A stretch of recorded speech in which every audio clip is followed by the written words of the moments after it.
Karina Vetrano, seorang wanita berusia 30 tahun, berangkat dari rumahnya di kawasan Howard Beach, Queens, New York pada sore hari tanggal 2 Agustus 2016 untuk melakukan rutinitas larinya. Ayahnya yang bernama Philip biasanya selalu menemani, namun kali ini dia tidak bisa karena sedang dalam masa pemulihan dari cedera punggung. Khawatir dengan keselamatan putrinya, Philip yang merupakan pensiunan petugas pemadam kebakaran menyarankan Karina untuk tidak jogging dulu sore itu. Namun Karina meyakinkan bahwa semuanya akan baik-baik saja. Menurutnya hari masih siang dan masih banyak waktu sebelum matahari terbenam.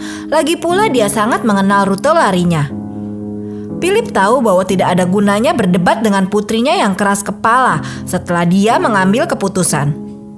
Akhirnya, dia menyerah, mengatakan bahwa dia mencintainya dan meminta Karina untuk berhati-hati. Saat dia melihat putrinya melangkah keluar dari pintu, dia tidak menyangka bahwa sesuatu yang mengerikan akan terjadi.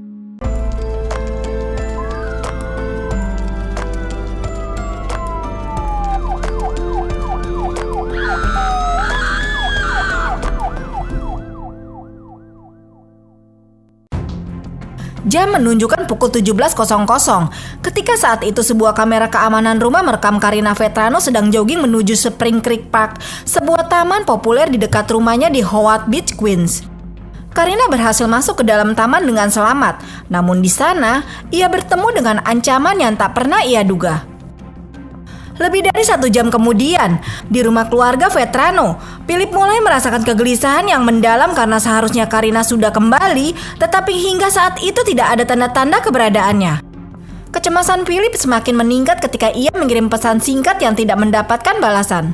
Ia berusaha menenangkan diri, berpikir mungkin Karina singgah sebentar ke rumah temannya dan larut dalam obrolan. Namun, saat matahari mulai terbenam dan Karina belum juga pulang, kekhawatiran mereka berubah menjadi kepanikan. Merasa ada yang tidak beres, Philip segera meminta bantuan tetangganya, seorang kepala polisi di New York City. Kabar hilangnya Karina dengan cepat menyebar dan komunitas mereka langsung bersatu untuk melakukan pencarian. Philip memimpin regu pencari, menelusuri rute yang sering ia lalui bersama putrinya. Saat mereka tiba di Spring Creek Park, ketakutan terburuk Philip terwujud. Di antara rerumputan, tubuh Karina ditemukan dalam kondisi mengenaskan. Pakaian yang robek dan tanda kekerasan di tubuhnya mengindikasikan bahwa ia telah menjadi korban serangan brutal. Suasana langsung dipenuhi ketegangan. Philip tanpa ragu langsung mendekat dan memeluk tubuh Karina dengan penuh kesedihan, tak memikirkan konsekuensi dari tindakannya. Di saat itu, hanya ada satu hal di pikirannya, penyesalan karena tidak bisa berada di samping putrinya saat itu. Dia tak menyadari bahwa dengan memeluknya, dia mungkin merusak barang bukti di tempat kejadian, sesuatu yang akan membayangi pikirannya untuk selamanya. Dengan tangan gemetar, Philip segera menelepon polisi, suaranya bergetar saat ia memberikan keterangan lokasi. Tak butuh waktu lama, sirine mobil polisi terdengar di kejauhan, memecah keheningan malam. Begitu para penyelidik tiba, mereka dengan cepat mengamankan tempat kejadian perkara. Mereka bekerja dengan teliti, mengumpulkan setiap petunjuk tanpa memberikan banyak komentar. Dalam proses awal penyelidikan berjalan, banyak detail yang mencuat. Pakaian yang Karina kenakan, yaitu bra olahraganya, ditemukan tersingkap dan menunjukkan bagian atas tubuhnya. Selain itu, celana pendek yang ia kenakan juga melorot di sekitar pahanya, sehingga memberi tanda jelas bahwa ia juga menjadi korban perbuatan tidak menyenangkan. Luka robek dan memar di area kewanitaan dan bagian belakang tubuhnya semakin memperkuat dugaan ini. Penemuan ponsel yang tergeletak beberapa meter dari tubuhnya dan tanda-tanda bahwa dia mungkin telah diseret ke dalam semak-semak menjadi petunjuk awal yang mengarahkan penyelidik pada gambaran tentang apa yang terjadi. Bila rumput yang tergenggam erat di tangan Karina mengindikasikan bahwa ia telah berjuang melawan hingga akhir. Saat tim forensik mulai memeriksa lebih lanjut, ditemukan bahwa tubuh Karina mengalami berbagai luka serius. Di bagian belakang kepalanya terdapat luka akibat benda tumpul dan wajahnya menunjukkan tanda-tanda trauma. Kondisi fisik Karina sangat memprihatinkan, tetapi para penyelidik memilih untuk merahasiakan detail lengkapnya sampai otopsi selesai dilakukan. Pada saat itu, satu hal yang pasti, dia telah berjuang keras. Tanda-tanda perlawanan tampak jelas pada goresan panjang yang melingkari lehernya, diduga akibat kukunya sendiri saat mencoba melawan cengkraman penyerangnya. Di tubuh kecil Karina, terlihat jelas adanya jejak perlawanan yang kuat meskipun ia kalah dalam pertarungan melawan penyerangnya. Saat para detektif melanjutkan penyelidikan, mereka mengumpulkan sejumlah besar bukti biologis dari tubuh Karina, termasuk DNA yang ditemukan di bawah kukunya dan bagian tubuh lainnya. Bukti-bukti ini menjadi petunjuk yang sangat penting bagi mereka. Berita tentang Karina segera menjadi berita utama di seluruh negeri. Kisah yang menggelisahkan tentang bagaimana dia pergi jogging di daerah yang relatif aman, hanya untuk berakhir dengan kehilangan nyawa di sebuah taman beberapa menit kemudian, telah menimbulkan ketakutan, terutama pada banyak wanita yang terbiasa berlari sendiri pada hari tertentu. Sementara penyelidikan yang sesungguhnya berlangsung, para netizen memiliki teori mereka sendiri tentang identitas pria yang bertanggung jawab atas kasus tersebut. Nama yang paling sering muncul dalam daftar mereka adalah nama ayahnya, Philip. Mereka menunjuk pada fakta bahwa ayahnya tahu bahwa Karina akan jogging sendirian sebagai bukti bahwa ayahnya lah yang telah menyerang putrinya. Fakta kalau dialah yang menemukan tubuh sang putri pertama kali juga semakin menguatkan keyakinan mereka bahwa dialah mungkin pelakunya. Meskipun banyak netizen percaya bahwa Philip ayah korban adalah pelaku, para detektif mengungkapkan fakta yang berbeda. Tidak ada bukti yang menunjukkan bahwa Philip meninggalkan rumah sejak Karina pergi jogging hingga malam ketika dia diserang. Satu-satunya kesalahan Philip dalam tanda kutip terjadi saat dia menemukan tubuh Karina. Dalam kepanikan dan kesedihan yang mendalam, dia langsung memeluk putrinya. Tindakan ini, meskipun wajar, merusak banyak bukti di tempat kejadian dan memperumit penyelidikan. Hasil tes DNA dari lokasi kejadian menunjukkan tidak ada jejak Philip di sana. Para detektif terus mencari bukti untuk mengungkapkan siapa yang sebenarnya bertanggung jawab atas tragedi ini. Seiring berjalannya waktu, teori netizen tentang keterlibatan Philip mulai runtuh. Apa yang tidak diperhitungkan oleh orang-orang ini adalah bahwa dia dan Karina jogging bersama hampir setiap hari. Jadi tentu saja dia tahu rute yang akan diambil Karina dalam lari terakhirnya yang fatal. Dengan setiap fakta yang terungkap, Philip berjuang untuk membersihkan namanya dan mencari keadilan bagi Karina, bertekad untuk mengungkap siapa yang sebenarnya melakukan kejahatan ini. Ketika penyelidikan sepertinya menemui jalan buntu dan spekulasi dari detektif online semakin merajalela, perhatian publik terhadap kasus Karina Vetrano semakin meningkat. Pada musim dingin tahun 2017, di tengah ketidakpastian ini, seorang letnan polisi yang tinggal di sekitar Hoatbit mulai merenungkan kembali laporan yang ia buat pada bulan Mei 2016, 3 bulan sebelum Karina kehilangan nyawa. Ia mulai bertanya-tanya, apakah orang yang ia laporkan mungkin terlibat dalam kasus ini. Dia mengatakan kepada para detektif yang menangani kasus ini bahwa dia menjadi curiga saat melihat seorang pria mengintip ke dalam mobil-mobil yang diparkir di lingkungan yang biasanya sepi. Keesokan harinya, penduduk setempat melaporkan ke 911 bahwa ada pria yang sama memakai hoodie dan celana olahraga terlihat mengedap-ngedap di halaman belakang rumah tetangga sambil membawa linggis. Ketika petugas yang merespon mengejar pria tersebut, dia sudah tidak membawa alat itu lagi. Meski begitu, petugas memberikan peringatan mengenai masuk tanpa izin dan mencatat nama serta alamatnya sesuai protokol. Berpikir bahwa ini mungkin petunjuk penting, para penyelidik memutuskan untuk mengunjungi orang yang dilaporkan karena terlihat sangat mencurigakan pada bulan Mei. Ketika mereka tiba di apartemen Brooklyn yang ditinggali pria itu bersama ibunya dan saudara perempuannya, mereka akhirnya bertemu dengan pria misterius berkerudung, Channel Lewis, yang baru berusia 20 tahun. Ini adalah pertemuan pertama mereka dengan orang yang bisa jadi kunci untuk memecahkan kasus ini. Lewis sangat mencurigakan sejak awal. Seorang individu yang sangat menyendiri, ia hanya dekat dengan keluarganya, tidak memiliki teman, tidak pernah berkencan, dan sering menganggur.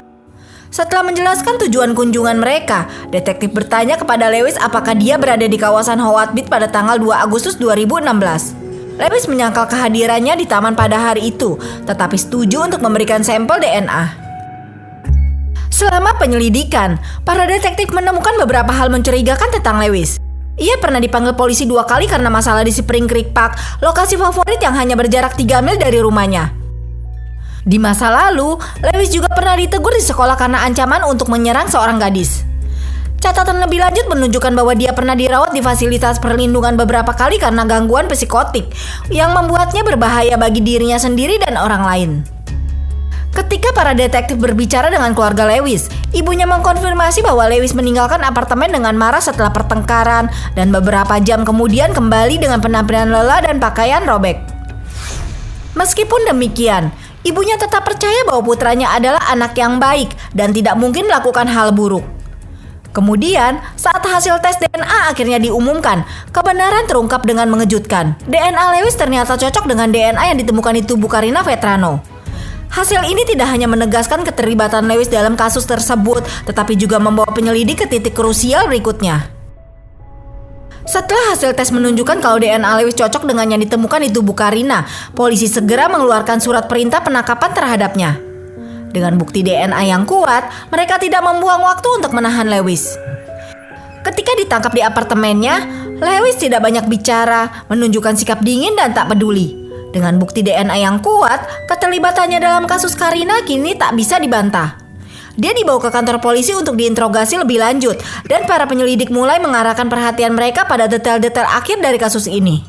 Selama diinterogasi, pengakuan dari Lewis mengungkapkan betapa kejam dan beratnya pergumulan yang dialami Karina pada malam naas tersebut. Lewis menceritakan dengan dingin dan tanpa rasa bersalah bagaimana ia melampiaskan kemarahannya pada Karina, menggambarkan momen-momen mengerikan yang harus dihadapi oleh korban. Saat Lewis diinterogasi lebih lanjut, ia menceritakan kejadian mengerikan yang terjadi di Spring Creek Park. Lewis ingat bahwa dia merasa kesal pada sore hari itu setelah terlibat dalam perdebatan sengit dengan anggota keluarganya. Setelah mengamuk dan marah-marah, dia pergi ke Spring Creek Park untuk melampiaskan kekesalannya. Tak lama setelah sampai di tempat tujuan, dia melihat Karina dan mengambil keputusan sepersekian detik untuk melampiaskan kekesalannya pada Karina. Dia memukul kelopak Karina dengan batu, menyebabkan Karina terjatuh dan tidak berdaya. Kemudian, Lewis menarik tubuh Karina sejauh 15 meter ke dalam semak-semak. Di tempat tersebut, dia mencoba melakukan hal buruk kepadanya. Pakaian dan celana Karina dibuka oleh pelaku, menunjukkan bahwa serangan tersebut direncanakan dengan tujuan yang jelas. Selama penyerangan itu, Karina berjuang keras dengan luka robek dan memar di area kewangitaan serta bagian belakang tubuhnya, menunjukkan kekejaman serangan yang dilakukan oleh Lewis. Lewis juga diyakini memegang erat leher Karina, memegangnya dengan kekuatan yang menakutkan. Dalam keadaan terjepit dan terdesak, Karina berusaha sekuat tenaga untuk melepaskan diri.